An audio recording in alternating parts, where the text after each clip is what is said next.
Let us pray. நாம் ஜெபிப்போம்.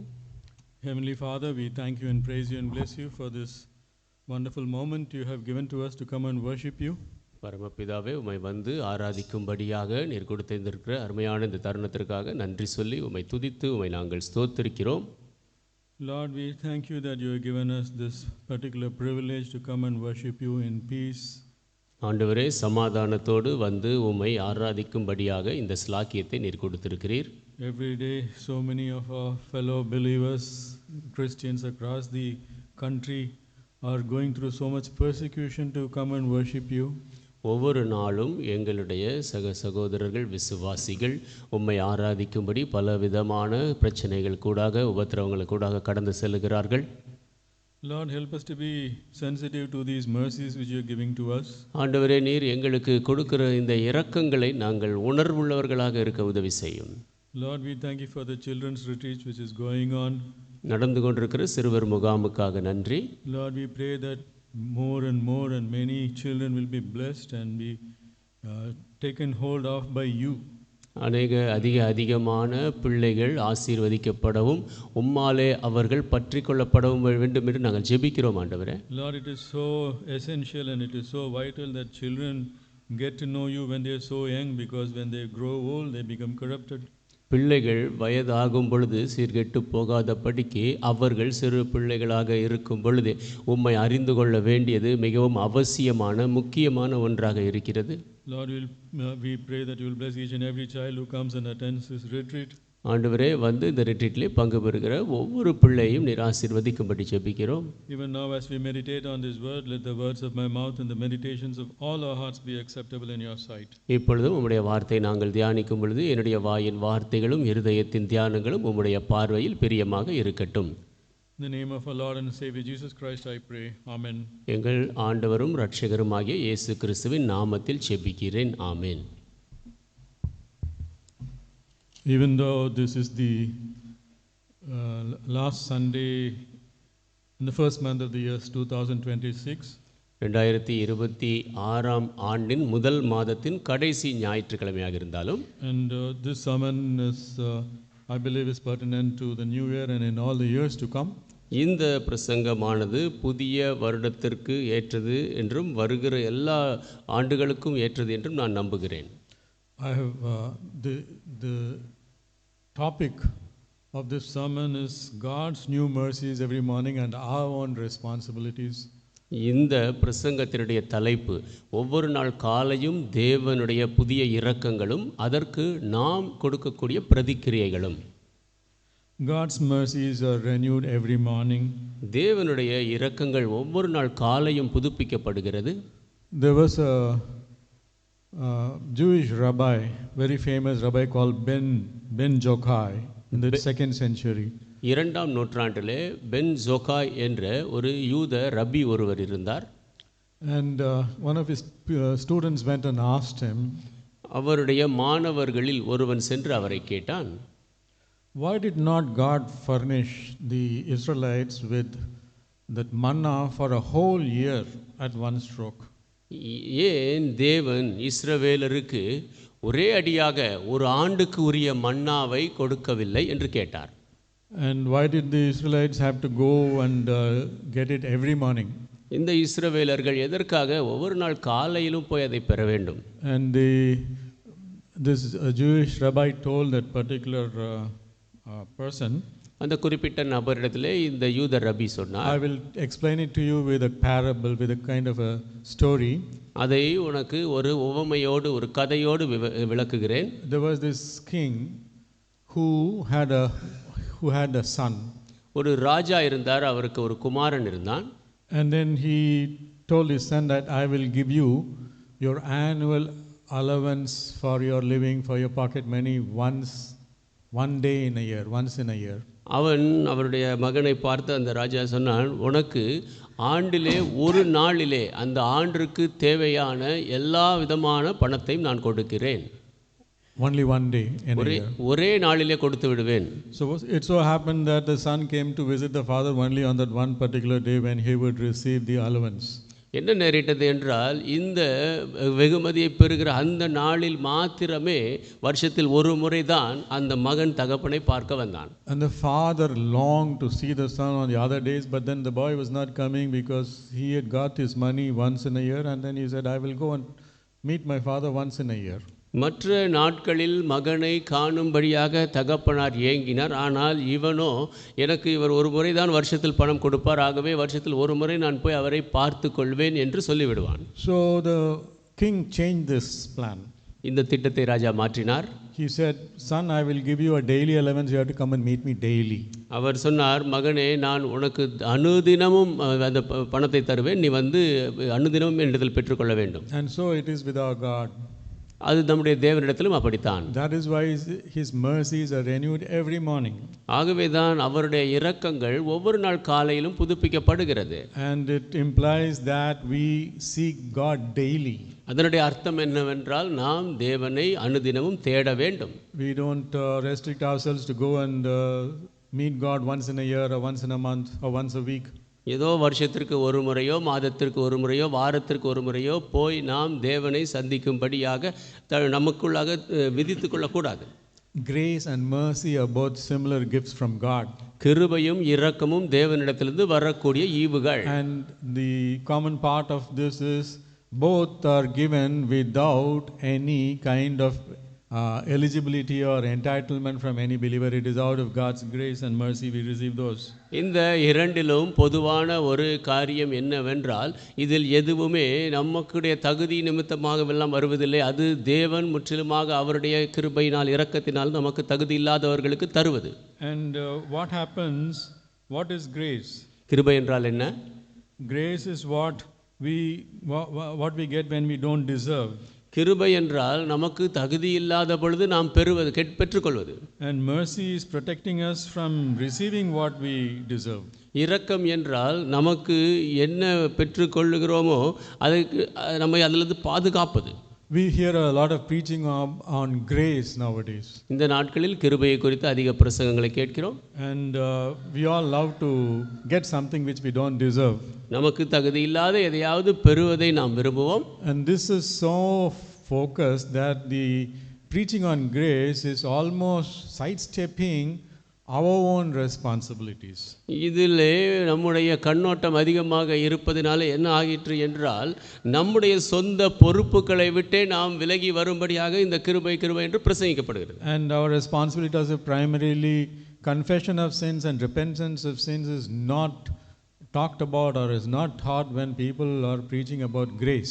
மக்கள் கிருபையை குறித்து பிரசங்கிக்கும் பொழுது நம்முடைய பொறுப்புகள் ஆகிய பாவங்களை அறிக்கையிடுவது, பாவத்திற்காக மனம் திரும்புவது, இதை குறித்து மக்கள் பேசுவதில்லை. And the preaching of grace is also proclaiming in a way the prosperity gospel. கிருபையை குறித்த பிரசங்கமானது சுவிசேஷ பிரசங்கமாகவும் ஒரு விதத்திலே பிரசங்கிக்கப்படுகிறது. So grace when God will give us things which riches we do not deserve. நமக்கு தகுதி இல்லாத ஐஸ்வரியங்களை எல்லாம் தேவன் தருவார், கிருபை என்று சொல்கிறோம். And that is the kind of going away from the main meaning of this particular topic. அது இந்த குறிப்பிட்ட தலைப்பினுடைய முக்கியமான அர்த்தத்தை விட்டு விலகி போகக்கூடிய ஒன்றாக இருக்கிறது. Hebrews 4:16 says this. எபிரேயர் 4:16 இதை சொல்கிறது. Let us therefore come boldly unto the throne of grace that we may obtain mercy and find grace to help in time of need. ஆதலால் நாம் இரக்கத்தை பெறவும் ஏற்ற சமயத்தில் சகாயம் செய்யும் கிருபையை அடையவும் தைரியமாய் கிருபாசன தண்டையில் சேரக்கடவோம். First of all, we must understand that God is the Father of all mercies. முதலாவது நாம் விளங்கிக் கொள்ள வேண்டும், எல்லா இரக்கங்களுக்கும் தேவன்தான் பிதா. Daniel 9:9. Daniel 9:9. 10th verse in Tamil, it says, to the Lord our God belong mercies and forgiveness, though we have rebelled against him. தமிழிலே 10ஆம் வசனம், எங்கள் தேவனாகி ஆண்டவரிடத்தில் இரக்கங்களும் மன்னிப்பும் உண்டு, அவருடைய சத்தத்திற்கு நாங்கள் செவி கொடாமல் போனாலும். And we all know about this song, great is thy faithfulness. நாம் எல்லாருக்கும் இந்த பாடல் தெரியும், உம்முடைய உண்மை மகத்துவமானது. And this was written by a Methodist minister way back in 1923.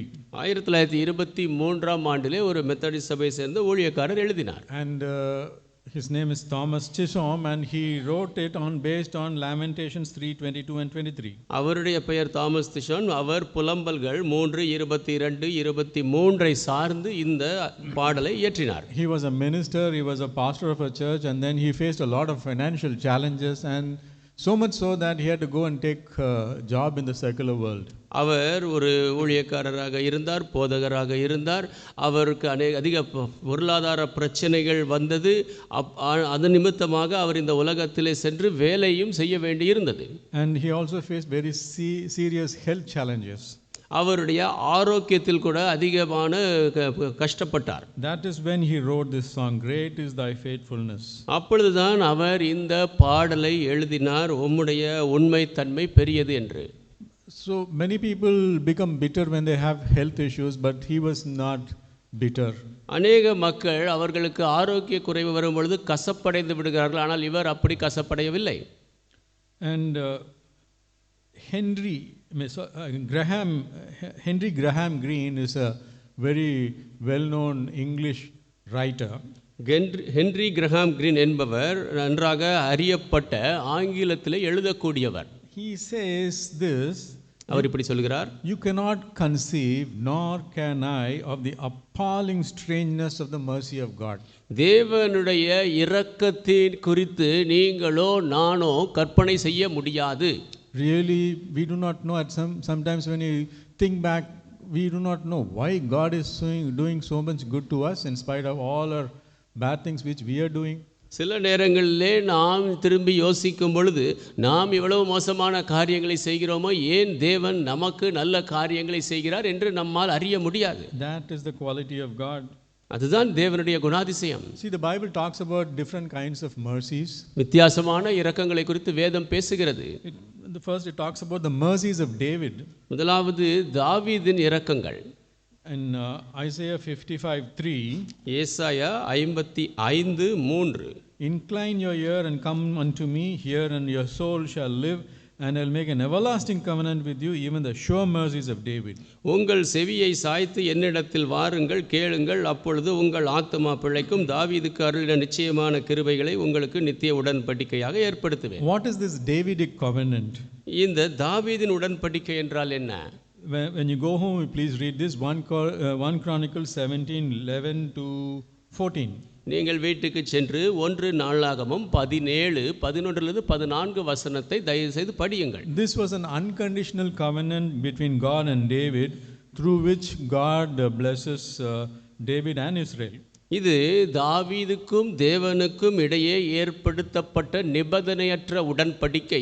இதன் மூலமாக தாவீதின் சந்ததியை தேவன் ஆசீர்வதிக்கிறார். This Davidic covenant is unconditional because God did not place any conditions for David to fulfill for him to receive this.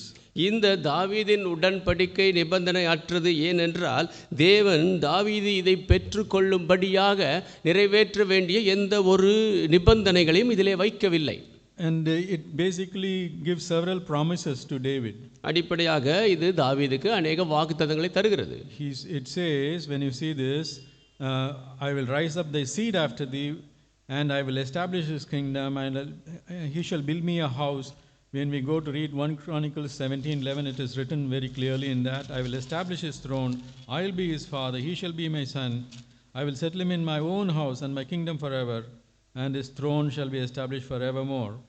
நாம் 1 நாளாகமும் 17:11 நாம் படிப்போம் என்றால் தெளிவாக சொல்லப்பட்டிருக்கிறது. உன் பிதாக்களிடத்தில் போக உன் நாட்கள் நிறைவேறும் போது நான் உனக்கு பின்பு உன் புத்திரரில் ஒருவனாகிய உன் சந்ததியை எழும்ப பண்ணி அவன் ராஜ்யத்தை நிலைப்படுத்துவேன். And David's son, God promises David's son will succeed him as the king of Israel, and his son Solomon will build the temple. தாவீதினுடைய மகன் இஸ்ரவேலின் ராஜாவாக தாவீதுக்கு பின்பு வருவான் என்று தேவன் வாக்கு பண்ணினார். அவனுடைய குமாரனாகிய சாலமோன் ஆலயத்தை கட்டினார். And another son of David would rule forever and ever and build a lasting house.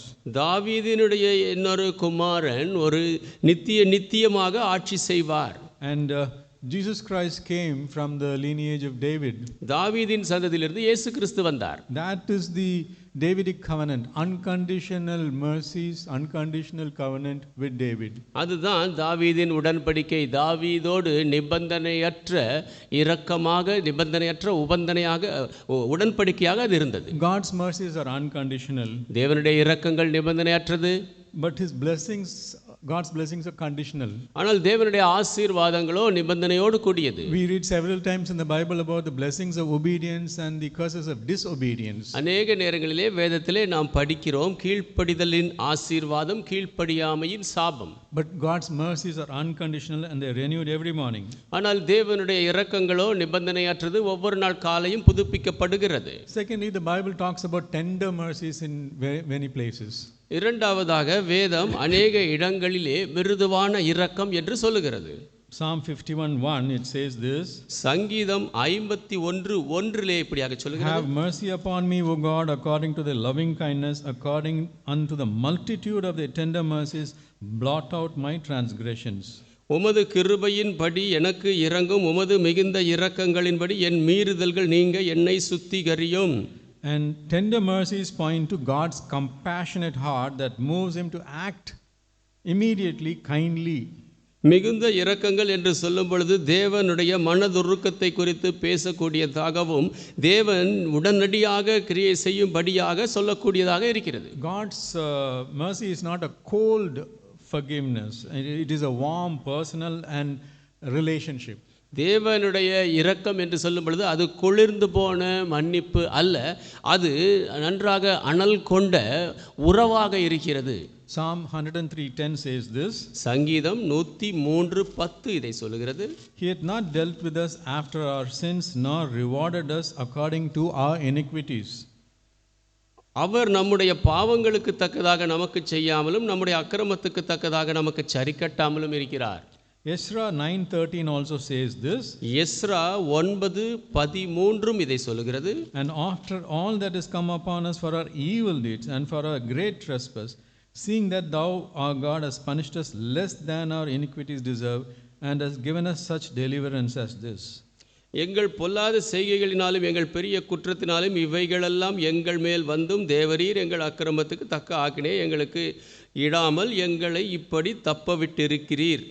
And if you recall that Graham Greene's words, which says that God's grace may appall you with the strangeness of God's mercies. Graham's கிரீனுடைய அந்த வார்த்தையை நீங்கள் யோசிப்பீர்கள் என்றால், தேவனுடைய கிருபை ஆனது தேவனுடைய அந்த இரக்கத்தினாலே உங்களை அப்படியே நிரப்பும். Why God is so merciful? ஏன் தேவன் இரக்கமுள்ளவராக இருக்கிறார்? And thirdly, Bible talks about great mercies. மூன்றாவதாக பெரிய இரக்கத்தை குறித்து வேதம் பேசுகிறது. And Nehemiah 9:31 says is, for nevertheless for thy great mercy's sake thou did not utterly consume them nor forsake them, for thou art a gracious and merciful God. 9:31. நெகேமியா 9:31 இப்படியாக சொல்லுகிறது. உம்முடைய மிகுந்த இரக்கங்களின்படியே அவர்களை நிர்மூலமாக்காமலும் அவர்களை கைவிடாமலும் இருந்தீர், நீர் கிருபையும் இரக்கமும் உள்ள தேவன்.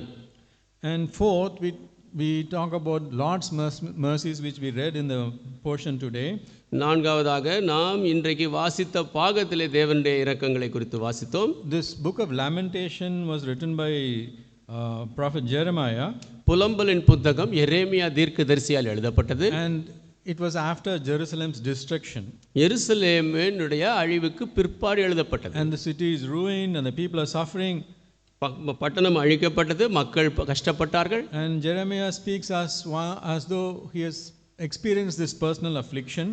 எரேமியா இந்த தனிப்பட்ட நெருக்கத்தை அனுபவித்ததாக எழுதுகிறார். And what he says is, we are still here not because we are righteous but because God is merciful. அவர் இங்கே என்ன சொல்லுகிறார் என்றால், நாம் இங்கே இன்னும் இருப்பது நாம் நீதிமான்கள் என்பதனால் அல்ல, தேவன் இரக்கமுள்ளவராக இருப்பதினாலே இருக்கிறோம். And his compassions fail not means that they never come to an end, they never run dry. அவருடைய இரக்கத்திற்கு முடிவில்லை என்று சொல்லும் பொழுது அது ஒருபோதும் முடிவுக்கு வராது, ஒருபோதும் வறண்டு போகாது. And the next verse says, they are new every morning, great is thy faithfulness. அடுத்த வார்த்தை சொல்லுகிறது, அவைகள் காலைதோறும் புதியவைகள், உமது உண்மை பெரிதாயிருக்கிறது. In the wilderness to the Israelites, வனாந்தரத்தில் இஸ்ரவேலர்களுக்கு. I mean, we read about it in Exodus 16 chapter. யாத்திராகமம் 16ஆம் அதிகாரத்தில் இதை வாசிக்கிறோம். God fed them with the manna daily. தேவன் அவர்களுக்கு அனுதினமும் மன்னாவை கொடுத்து போஷித்தார். And yesterday's manna could not stay back or could not be trusted. நேற்றைய மன்னா அப்படியே இருக்காது, அதை நம்ப முடியாது. So every day we have to receive this. ஆகவே ஒவ்வொரு நாளும் இதை பெற்றுக்கொள்ள வேண்டும். And in 1 Kings 17 chapter we read about Elijah. 1 ராஜாக்கள் 17ஆம் அதிகாரத்தில் எலியாவை குறித்து நாம் வாசிக்கிறோம். The ravens fed Elijah daily. அந்த காகங்கள் எலியாவுக்கு அனுதினமும் போஷித்தது. We do not know how many exact days Elijah was fed, but it was for many days until the brook dried up, it says in the Bible. எத்தனை நாள் அந்த எலியாவுக்கு அந்த காகங்கள் போஷிக்கப்பட்டது என்று நமக்கு தெரியவில்லை. ஆனால் வேதம் சொல்லுகிறது அந்த ஆறு வற்றி போகும் வரைக்கும் எலியாவுக்கு இந்த காகங்கள் போஷித்தது. And that's the explanation. God's mercies are renewed daily. They are new every morning. தேவனுடைய இரக்கங்கள் ஒவ்வொரு நாளும் புதியவைகள், அவைகள் ஒவ்வொரு நாளும் புதுப்பிக்கப்படுகிறது என்பதற்கு இது ஒரு விளக்கம். New does not mean God gives a different mercy every day. புதியது என்று சொல்லும் பொழுது தேவன் ஒவ்வொரு நாளும் வித்தியாசமான இரக்கத்தை கொடுக்கிறார் என்று அல்ல. But his mercy is never stale, is never exhausted, it is fresh. ஆனால் அவருடைய இரக்கங்களோ ஒருபோதும் கெட்டு போவதில்லை, காலியாவதும் இல்லை, அது எப்பொழுதும் புதியதாக இருக்கிறது. And the verse every morning, it says this, it talks about continuity. காலைதோறும் என்ற அந்த வார்த்தை தொடர்ச்சியான ஒன்று என்பதை குறித்து சொல்லுகிறது. Just as morning follows night, God's mercy follows affliction. காலையை தொடர்ந்து இரவு வருவது போல தேவனுடைய இரக்கங்களை தொடர்ந்து நெருக்கங்கள் வரும். God does not say, I showed you mercy yesterday, so with that you manage today. நான் நேற்று உனக்கு இரக்கத்தை காட்டினேன், அதை வைத்து இன்றைக்கு சமாளித்துக்கொள் என்று தேவன் சொல்லவில்லை. Weeping may endure for a night, but joy cometh in the morning. இரவிலே கஷ்டம் இருக்கலாம், ஆனால் காலையிலே சந்தோஷம் வரும். And Jeremiah is not praising God because the circumstances have improved. சூழ்நிலைகள் நன்றாக இருப்பதனாலே எரேமியா தேவனை துதிக்கவில்லை. But he is praising God for his consistency, his dependability, his reliability. ஆனால் தேவனுடைய நிலைவரமான தன்மை, அவரை சார்ந்து கொள்ளக்கூடிய தன்மை, அதற்காக தேவனை துதிக்கிறார். Habakkuk says this in chapter 3 verse 2. Habakkuk 3ஆம் அதிகாரம் 2ஆம் வசனத்தில் இதை சொல்லுகிறார். O Lord, I have heard this speech and I was afraid. O Lord, revive thy work in the midst of the years. In the midst of the years make known in wrath remember mercy. 3:2. Habakkuk 3:2 நீர் வெளிப்படுத்தினதை கர்த்தாவே நீர் வெளிப்படுத்தினதை நான் கேட்டேன், எனக்கு பயம் உண்டாயிற்று. கர்த்தாவே வருஷங்களின் நடுவிலே உம்முடைய கிரியையை உயிர்ப்பியும், வருஷங்களின் நடுவிலே அதை விளங்க பண்ணும், கோபத்திலும் இரக்கத்தை நினைத்தருளும். In wrath remember mercy. கோபித்தாலும் இரக்கத்தை நினைத்தருளும். Habakkuk accepts that wrath is deserved. Habakkuk அந்த கோபம் வரவேண்டியதான், தகுதியானதான் என்று ஒத்துக்கொள்கிறார். Yet he appeals to God's merciful nature. ஆனாலும் தேவனுடைய இரக்கமுள்ள சுபாவத்திற்காக அவரிடத்தில் மன்றாடுகிறார். We may think that wrath and mercy are opposites in the scripture. நாம் யோசிக்கலாம் இந்த கோபமும் இரக்கமும் வித்தியாசமானவைகள் என்று. Wrath shows God's justice, mercy shows God's heart. கோபாக்கினு தேவனுடைய நீதியை காட்டுகிறது, இரக்கம் தேவனுடைய இருதயத்தை காட்டுகிறது. Judgment is real, but mercy is greater. நியாய தீர்ப்பு உண்மையானது, ஆனால் இரக்கம் பெரியது. In the midst of the years means what? ஆண்டுகளின் மத்தியில் என்றால் என்ன? The years which we keep on going through. நாம் தொடர்ந்து கடந்து வருகிற ஆண்டுகள். Every new year is in the midst of the years. ஒவ்வொரு புதிய ஆண்டும் வருஷங்களின் நடுவில் இருக்கிறது. Habakkuk tells us how to approach the new year. எப்படி புதிய ஆண்டை நெருங்க வேண்டும் என்று ஆபகுக் சொல்லுகிறார். And our focus should be on God's mercy and love and grace and not on our own agenda. நம்முடைய கண்ணானது தேவனுடைய இரக்கம், கிருபை இவைகளின் மேலே இருக்க வேண்டுமே தவிர நம்முடைய சொந்த வழிவகையில் இருக்கக்கூடாது. New Year prayer should not be about our own dreams, our own resolutions, our own goals. புதிய ஆண்டின் ஜெபம் நம்முடைய கற்பனைகள், நம்முடைய தீர்மானங்கள், நம்முடைய லக்குகள் இப்படியாக இருக்கக்கூடாது. But New Year should be more focused on more repentance and more trust. புதிய ஆண்டு அதிக மனம் திரும்புதல், அதிக நம்பிக்கை, இதிலே கண்ணோக்கமாக இருக்க வேண்டும். God is taking care of us. தேவன் நம்மை பார்த்து கொள்கிறார். Even if we don't understand, God is taking care of us. நமக்கு விளங்கவில்லை என்றாலும் தேவன் நம்மை பார்த்து கொள்கிறார். So we need not give God a timetable and our own agenda. ஆகவே தேவனுக்கு நாம் அட்டவணை எல்லாம் கொடுக்க வேண்டியதில்லை, நம்முடைய சொந்த திட்டங்களை கொடுக்க வேண்டியதில்லை. All we need to is to know what is His agenda and what is His timetable for us. நாம் அறிய வேண்டியதெல்லாம் அவருடைய அட்டவணை, நமக்கென்று என்ன வைத்திருக்கிறார், அவருடைய திட்டங்கள் நமக்கென்று என்ன என்பதுதான். And fifthly, the Bible talks about multitude of mercies. ஐந்தாவதாக வேதம் திரளான இரக்கங்களை குறித்து பேசுகிறது. Verse 32, what we read, it says, but though he caused grief, yet will he have compassion according to the multitude of his mercies. 32 அவர் சஞ்சலப்படுத்தினாலும் தமது மிகுந்த கிருபையின்படி இறங்குவார். God's mercy is many in number. தேவனுடைய இரக்கங்கள் எண்ணிக்கையில் அதிகம். But it's again and again. மறுபடியுமாக இருக்கிறது. It could be forgiveness. மன்னிப்பாக இருக்கலாம். It could be a provision. நமக்கு ஒரு ஏற்பாடாக இருக்கலாம். It could be a healing. It could be a protection. அது ஒரு சுகமாக்குதலாக, பாதுகாப்பாக இருக்கலாம். God's mercy is greater than our failures. தேவனுடைய இரக்கங்கள் நம்முடைய தோல்விகளை காட்டிலும் பெரியது. See, our sins are like stones. நம்முடைய பாவங்கள் பாறையை போல் இருக்கிறது. But God's mercies are like an ocean. The ocean is greater. ஆனால் தேவனுடைய இரக்கங்களோ சமுத்திரத்தை போல இருக்கிறது, சமுத்திரம் பெரியது. And then the Bible talks about manifold mercies. வேதம் பல மடங்கு ஆசீர்வாதங்களை குறித்து பேசுகிறது. Nehemiah 9th chapter 19 and 27 verse talks about this. Nehemiah 9:19 and 27. நெகேமியா 9ஆம் அதிகாரம் 19 27 வசனங்கள் இப்படியாக சொல்கிறது. God's manifold mercies means God's mercy in many forms, repeated again and again, meeting every kind of need. பல மடங்கு இரக்கங்கள் என்று சொல்லும் பொழுது தேவனுடைய இரக்கங்கள் பல வழிகளிலே மறுபடியுமாக வருவது. It is not that God gives us mercy and then we transgress and trespass and then he stops doing it. தேவன் இரக்கத்தை கொடுக்கிறார், நாம் மீறி விடுகிறோம், அதன் பிற்பாடு அவர் அதை இரக்கத்தை கொடுப்பதை நிறுத்திக் கொள்கிறார் என்று அர்த்தம் அல்ல. David committed adultery and murder. தாவீது விபச்சாரமும் பாவமும் செய்தார். And then David numbered the people which stirred up God's anger. தேவனுடைய கோபத்தை தூண்டிய மக்களை, ஜனத்தை எண்ணும் காரியத்தையும் தாவீது செய்தார். But what happened to David? David was not consumed. ஆனால் தாவீதுக்கு என்ன நடந்தது? அவர் அங்கே தேவனாலே அவர் நிர்மூலமாக்கப்படவில்லை. He was corrected and disciplined. அவர் திருத்தப்பட்டார், ஒழுங்குக்குள் கொண்டு வரப்பட்டார். And then Jonah ran away from Nineveh in spite of God's instructions. தேவனுடைய கட்டளை இருந்த போதிலும் யோனா நினிவேவை விட்டு விலகி ஓடினார். And then Jonah also got angry with God for saving Nineveh. நினிவேவை ரட்சித்ததற்காக யோனா தேவனிடத்தில் கோபமும் கொண்டார். And what happened? Jonah was not consumed. யோனா நிர்மூலமாக்கப்படவில்லை. Peter rebuked Jesus Christ. பேதுரு இயேசு கிறிஸ்துவை கடிந்து கொண்டார். And then he denied Jesus Christ. பிற்பாடு இயேசு கிறிஸ்துவை மறுதலித்தார். But Peter was not consumed. ஆனால் பேதுரு நிர்மூலமாக்கப்படவில்லை. And Paul says in 1 Timothy 1:13, 1 தீமோத்தேயு 1:13 பவுல் சொல்கிறார், I was before a blasphemer and a persecutor and injurious, but I obtained mercy, because I did it ignorantly in unbelief. முன்னே நான் தூஷிக்கிறவனும் துன்பப்படுத்துகிறவனும் கொடுமை செய்கிறவனுமாயிருந்தேன், அப்படி இருந்தும் நான் அறியாமல் அவிசுவாசத்தினாலே அப்படி செய்தபடியினால் இரக்கம் பெற்றேன். If Paul was consumed, we wouldn't be reading almost half of the New Testament today. Pavul நிர்மூலமாகியிருந்தால் இன்றைக்கு இருக்கிற பாதி புதிய ஏற்பாட்டை நாம் படிக்க முடியாது. So in view of all these things, what are we called to do? இவைகளின் மத்தியில் நாம் என்ன செய்ய வேண்டும்? Let us go to verse 40 of Lamentations 3. புலம்பல் 3:40 வசனத்திற்கு போகலாம். Let us search and try our ways and turn again to the Lord. நாம் நம்முடைய வழிகளை சோதித்து ஆராய்ந்து கர்த்தரிடத்தில் திரும்ப கடவோம். Search means what? Look deeply and honestly. ஆராய்ந்து என்றால் ஆழமாக நேர்மையாக பார்ப்பது.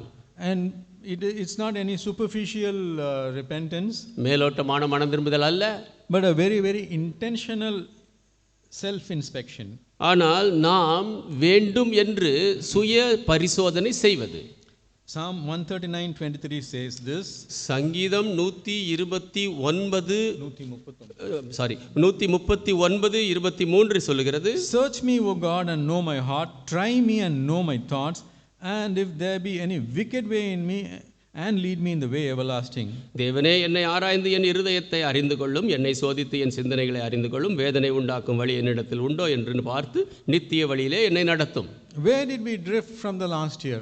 கடந்த ஆண்டிலிருந்து நாம் எங்கே விழுந்தோம்? What are those attitudes which have become very hardened? கடினமாய் போன மனப்பான்மைகள் என்ன? What are those sins which have crept up in us without our knowing it? நாம் அறியாமலேயே நமக்குள்ளாக இருந்த பாவங்கள் என்ன? Where all and how many times have we ignored the still small delicate whispering voice of God? எத்தனை இடங்களில் எத்தனை முறை தேவனுடைய அமர்ந்த மெல்லிய சத்தத்தை நாம் புறக்கணித்தோம்? And when we do this, the word says, and turn again to the Lord. That is what it says. இதை நாம் செய்யும் பொழுது வார்த்தை என்ன சொல்கிறது என்றால், கர்த்தரிடத்தில் மறுபடியும் திரும்ப கடவோம். Self examination is always for coming back. சுய பரிசோதனை எப்பொழுதுமே திரும்பி வருவதற்கு. It is not a full stop. அது ஒரு முற்றுப்புள்ளி அல்ல. And 2 Corinthians 13:5 says, examine yourselves. 2 கொரிந்தியர் 13:5 சொல்லுகிறது, உங்களை சோதித்து பாருங்கள். And the Bible tells us, examine yourselves, and it doesn't call us to examine others. வேதம் என்ன சொல்லுகிறது என்றால், நம்மை நாம் சோதித்து பார்க்க வேண்டும், மற்றவர்களை சோதித்து பார் என்று சொல்லவில்லை. We must first know and remove the beam in our eyes before we try to remove the mote in somebody else's eyes. சகோதரனுடைய கண்ணிலே இருக்கக்கூடிய அந்த உத்திரத்தை நாம் நீக்குவதற்கு முன்பாக நம்முடைய கண்ணிலே இருக்கக்கூடிய அந்த பெரிய கல்லை நாம் நீக்க வேண்டும். See, nowadays many people go for annual medical checkups. இந்த நாட்களிலே அநேக மக்கள் வருடாந்திர மருத்துவ பரிசோதனைக்கு போகிறார்கள். Why do they go? Even when they are healthy, they still go. அவர்கள் ஆரோக்கியமாக இருந்தாலும் போகிறார்கள். ஏன் போக வேண்டும்? So how good it will be if we do a spiritual checkup every year. ஆகவே நாம் ஆவிக்குரிய சோதனையை ஒவ்வொரு ஆண்டும் செய்வோம் என்றால் அது எவ்வளவு நல்லதாக இருக்கும். The retreats are basically for purposes of our own spiritual checkup, our own spiritual self examination. ரிட்ரீட்டுகள் நம்முடைய ஆவிக்குரிய காரியங்களை நாமே சோதித்து பார்ப்பதற்கு உரியது. Just like this physical medical checkup, it gives you a diagnosis and then tells you this is what you're going wrong. It could be leading you to some other thing, so we take corrective action. நம்முடைய சரீரத்தை நாம் சோதித்து பார்க்கும் பொழுது இதெல்லாம் இருக்கிறது, இது உங்களுக்கு இப்படியாக செல்லக்கூடும் என்று சொல்லி நமக்கு அதற்குரிய சரியான சிகிச்சைகளை கொடுக்கிறார்கள். அதே போல Self examination is a preventive self discipline. It's not a punishment. சுய பரிசோதனை என்று சொல்லும் பொழுது ஒரு தண்டனை அல்ல, அது சுய ஒழுக்கத்தை நாமே கொண்டு வருவது. Am I still sensitive to sin? இன்னும் நான் பாவ உணர்வோடு இருக்கிறேனா? Is my prayer life very mechanical? என்னுடைய ஜெப ஜீவியம் இயந்திர ரீதியாக இருக்கிறதா? Is there a guilty feeling lurking inside me that I am not all right with God? நான் தேவனோடு சரியாக இல்லை என்ற குற்ற உணர்வு எனக்குள்ளாக இருந்து கொண்டு இருக்கிறதா? And am I still ignoring this still small delicate whisper? நான் இன்னும் இந்த அமர்ந்த மெல்லிய சத்தத்தை புறக்கணித்துக் கொண்டிருக்கிறேனா? And what is the status of my obedience? What is the status of my faith? என்னுடைய கீழ்ப்படிதல், என்னுடைய விசுவாசத்தின் நிலை என்ன? These are the things which we should ask when we examine ourselves. நாம் நம்மை சோதித்து பார்க்கும் பொழுது இந்த காரியங்களை கேட்க வேண்டும். And secondly, the Bible says we have to lift up our heart unto God. இரண்டாவதாக வேதம் சொல்லுகிறது, நம்முடைய இருதயத்தை தேவனிடத்தில் ஏறெடுக்க வேண்டும். Lamentations 3:41 says, புலம்பல் 3:41 சொல்லுகிறது, let us lift up our heart with our hands unto God in the heavens. நாம் நம்முடைய கைகளோடும் கூட நம்முடைய இருதயத்தையும் பரலோகத்தில் இருக்கிற தேவனிடத்திற்கு ஏறெடுக்க கடவோம். Our hand always symbolizes dependence, surrender and appeal for mercy. நம்முடைய கரங்கள் நாம் சார்ந்து கொள்ளுகிறோம், நாம் ஒப்புவிக்கிறோம், இரக்கத்தை கேட்கிறோம் என்பதை குறிக்கக்கூடியதாக இருக்கிறது. And hands, when we lift it up without the heart, it is basically a hypocritical thing. இருதயத்தை உயர்த்தாமல் கரத்தை மட்டும் உயர்த்துகிறோம் என்றால் அது ஒரு மாய்மாலமான காரியம். And the verse says we lift up our hearts unto God. வேதம் சொல்லுகிறது, தேவனிடத்தில் நம்முடைய இருதயத்தை நாம் உயர்த்துவோம். Our focus is on God. நம்முடைய கண்ணானது தேவன் மேல் இருக்க வேண்டும். Not towards people, not towards circumstances, not towards our own self pity. மனிதர்கள் மேலோ சூழ்நிலைகளின் மேலோ நம்முடைய சுய பரிதாபத்தின் மேலோ அல்ல. See, there is this new song which we hear very often nowadays. இந்த நாட்களில் நாம் அடிக்கடி கேட்கும் ஒரு புதிய பாடல் உண்டு. I love you, Lord, your mercy never fails me. நான் உம்மை நேசிக்கிறேன் ஆண்டவரே, உம்முடைய இரக்கங்கள் ஒருபோதும் தோற்றுப் போவதில்லை. It was written as late as 2019. 2019 அது எழுதப்பட்டது. I love you, Lord, because your mercy never failed me. உம்முடைய இரக்கம் ஒருபோதும் என்னை தோற்கச் செய்யாதாகவே உம்மை நேசிக்கிறேன் ஆண்டவரே. And then the particular stanza which really enthuses me is that it says, your goodness is running after me.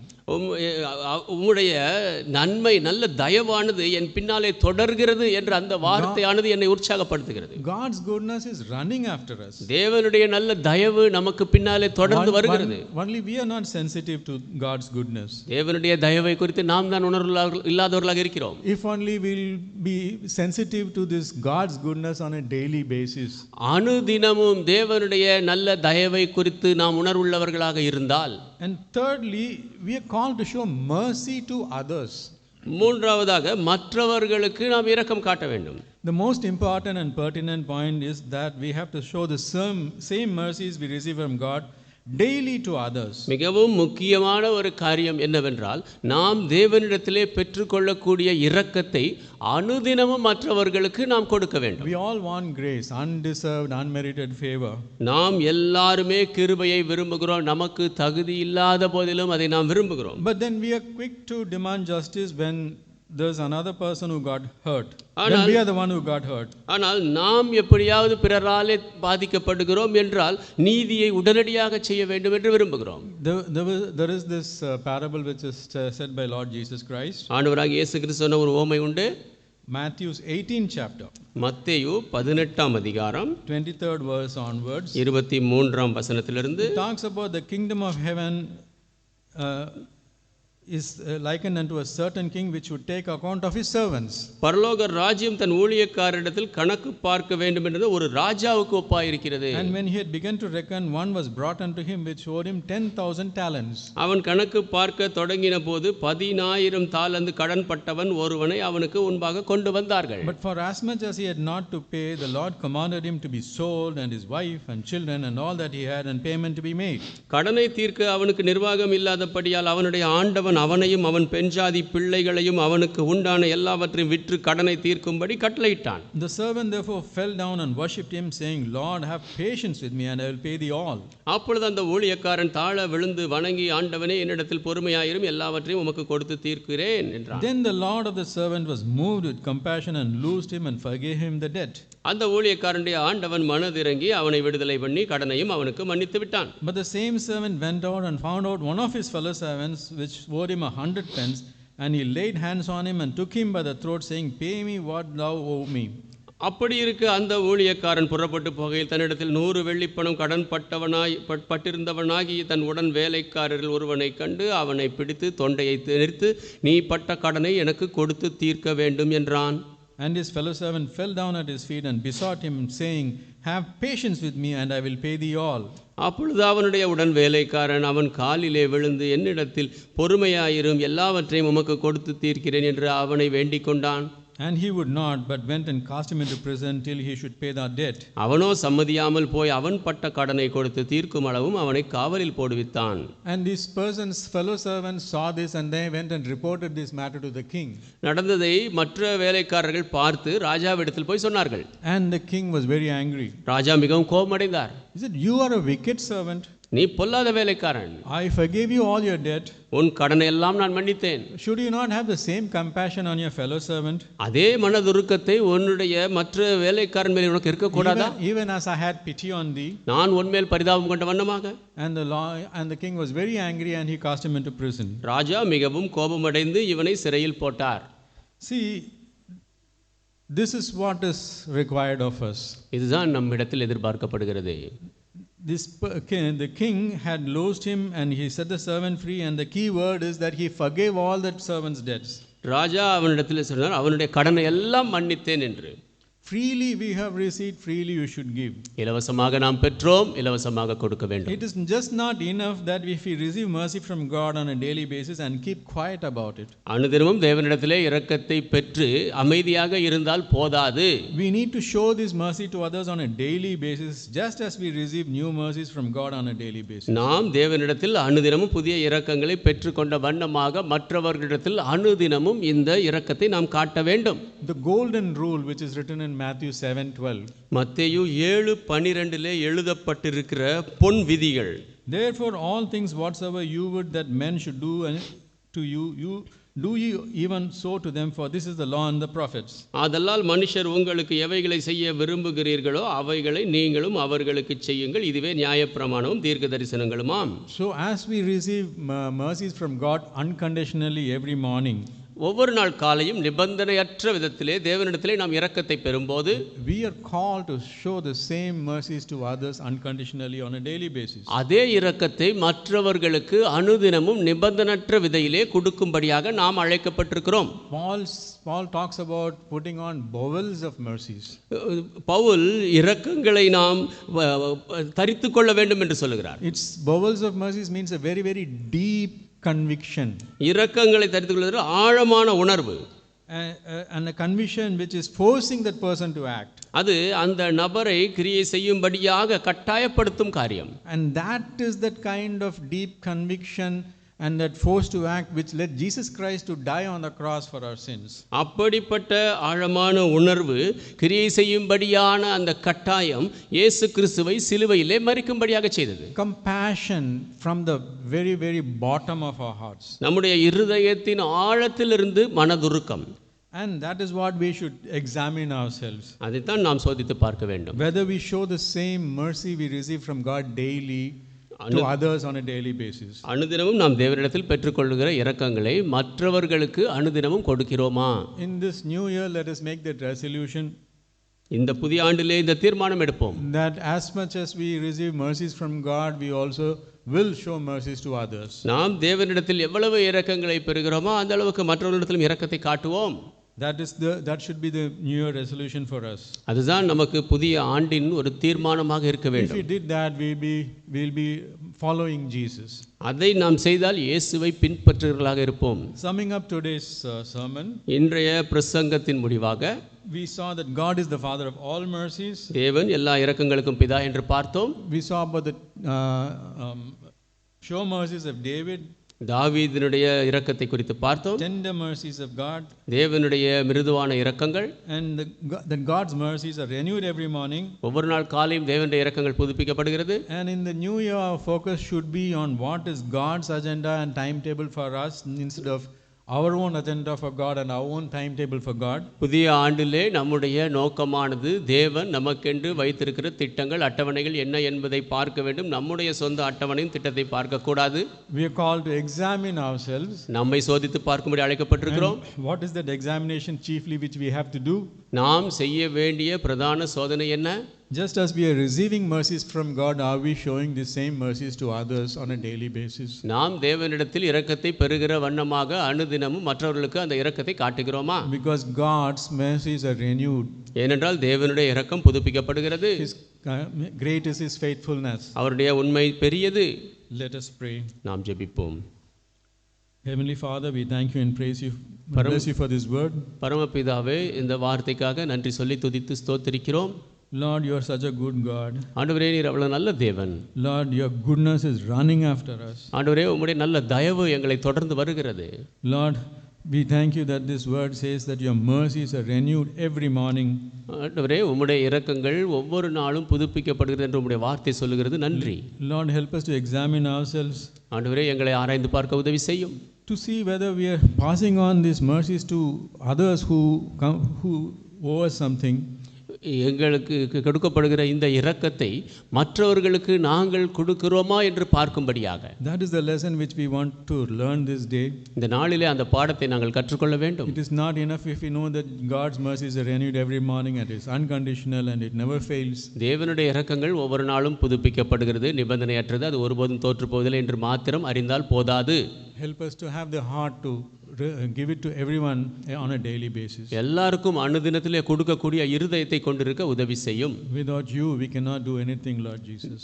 ஆண்டவராகிய இயேசுவே, நீர் இல்லாமல் நாங்கள் ஒன்றும் செய்ய முடியாது. Please come into our hearts. தயவுசெய்து எங்கள் இருதயத்துக்குள்ளாக வாரும். In the mighty name of our Lord and Savior Jesus Christ, I pray. Amen. நம் ஆண்டவரும் இரட்சகரும் ஆகிய இயேசு கிறிஸ்துவின் வல்ல நாமத்தில் ஜெபிக்கிறேன். ஆமென்.